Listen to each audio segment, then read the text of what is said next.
In this video, we're going to look at the area of a trapezium. Now, the first thing you need to know about the area of a trapezium is that you do not need to remember the formula.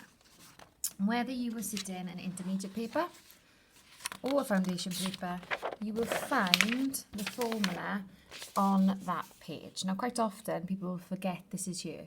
The benefit of having it on a foundation paper is actually it gives you the name of this shape. So sometimes they ask you to name shapes or give properties of it. And here we go, we can see what the properties are and we can see what the name is.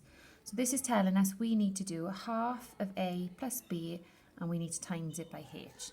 The A and the B are the parallel sides of your trapezium, the top and the bottom in this case, but it can alternatively be on the side. So if, for example, I just sketched this out really quickly, the A and the B would be the parallel sides you've got here.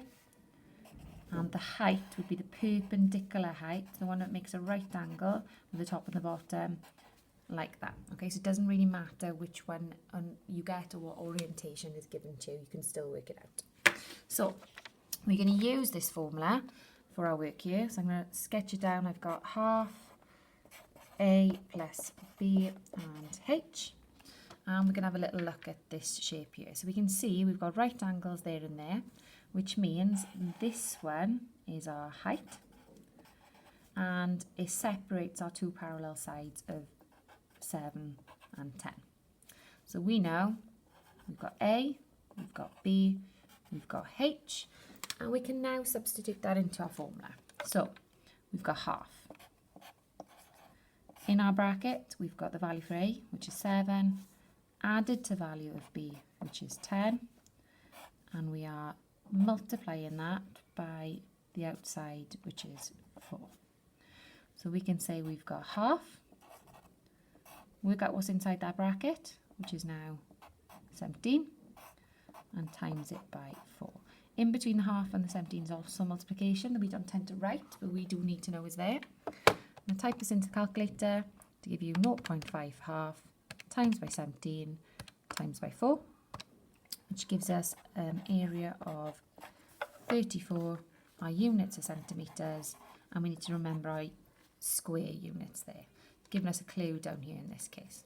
So we're going to use the same principle now to do this question down here. So I'm going to write down my formula, remembering I can find it on the second page of my paper if I need to. And we're going to go about looking at the sides. So we can see here, this is separating the top and the bottom with a perpendicular height. So we've got our H, we've got our A there, and our B there. It doesn't really matter which way around you call A and B because you add them, so it doesn't matter what side is what. But when we pop it in, we've got half, we've got 9 plus 15 for our A and our B. And we are multiplying that by our height, which is 4. Working out the bits we know then, we've got half, 19 plus the 15 gives me 24. We can say we're multiplying that and multiplying this here. Now, likely this would be on a non-calculator paper based on the numbers that's been given to you. So we'll work it out that we've got half of 24, which is 12, times it by the 4 there, which then gives us an area of 48 centimetres squared. So key thing from this video, remember the formula is there for you. You do not need to learn it. The A and the B are your parallel sides no matter what way round they face, and the height is always the 90-degree height between the two. So this sloped edge here and the sloped edge we saw up there is no longer relevant. It isn't perpendicular, so we do not need it.